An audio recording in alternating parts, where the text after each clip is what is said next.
Hello, this is Tommy.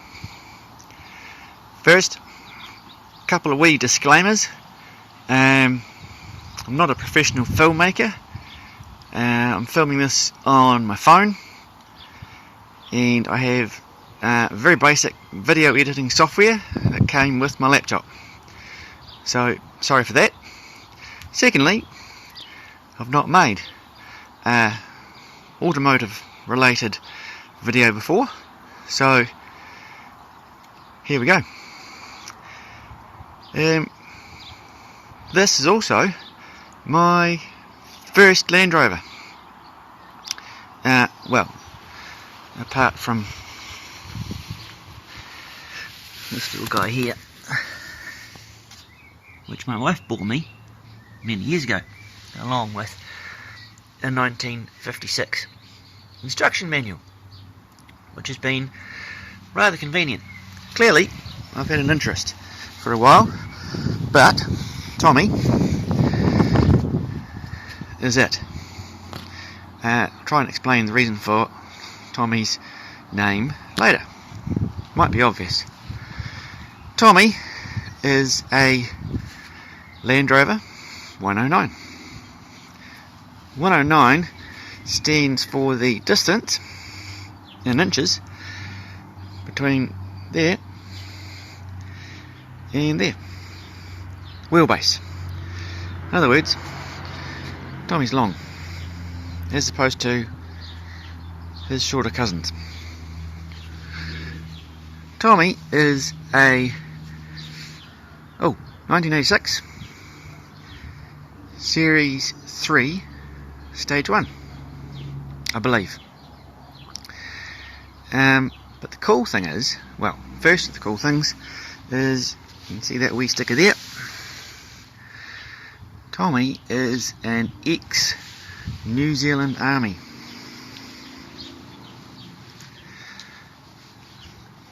Oh, while we're going past, big shout out to Mount Gerald Station, where Tommy obviously spent some time after finishing in the military. Tommy has these wee boxes on the outside.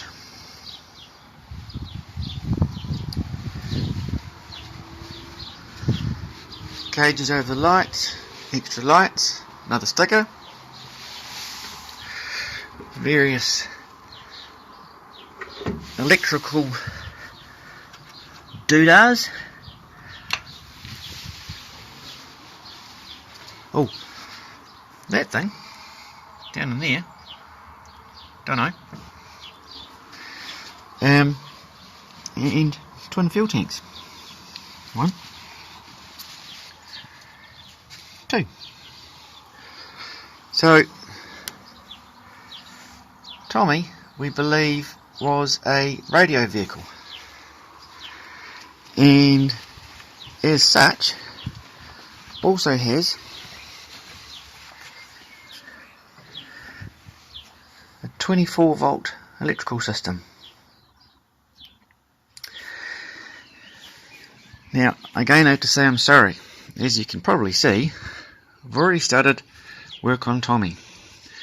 Reason being, when we bought Tommy, there was a horrible smell in here, which was an accumulation of rat pee and poo all through the dash, all over the floor, and better yet, there was a dead rat underneath the driver's seat, right about there.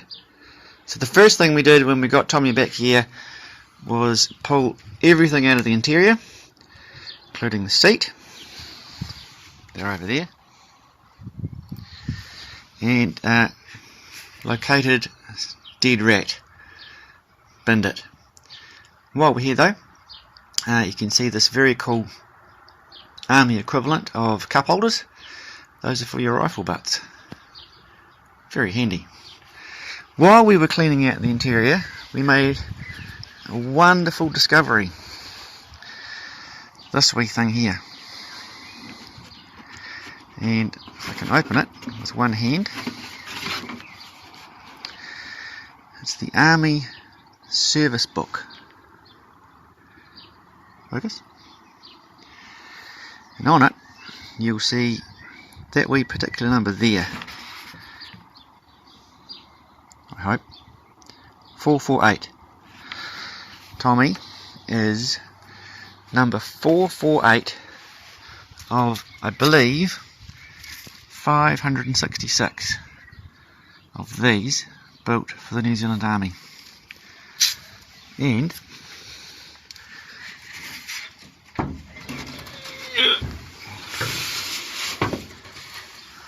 it's also written on there. Now here's the next cool thing, possibly the coolest thing.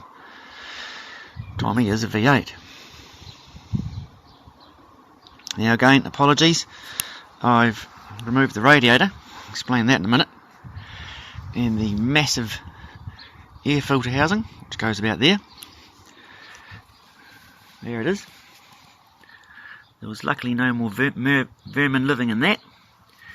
And the radiator, big beautiful thing that it is, original I believe, copper, even had green stuff in it, which was excellent news.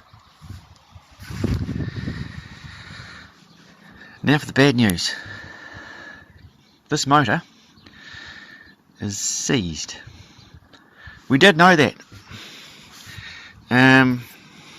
The very nice man who sold me Tommy, big Land Rover fan, said it was seized.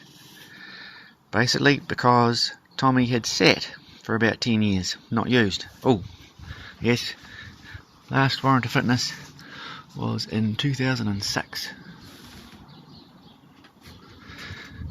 So Tommy has not been rumbling for a while.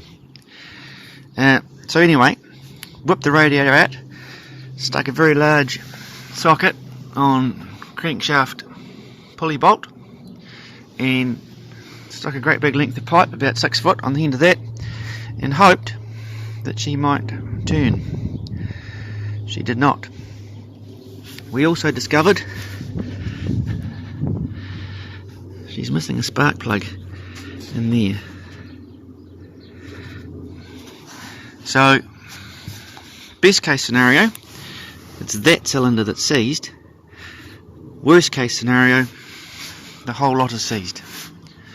Oh, the only bit of rust on Tommy that I can tell, besides the monumental surface rust underneath, is there because some other darling critter decided to build its home right about here.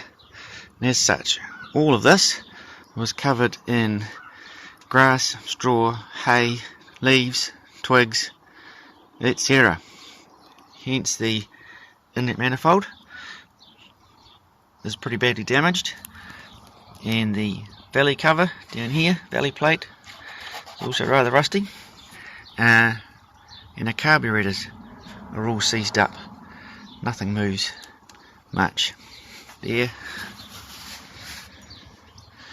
all over here, it's all solid.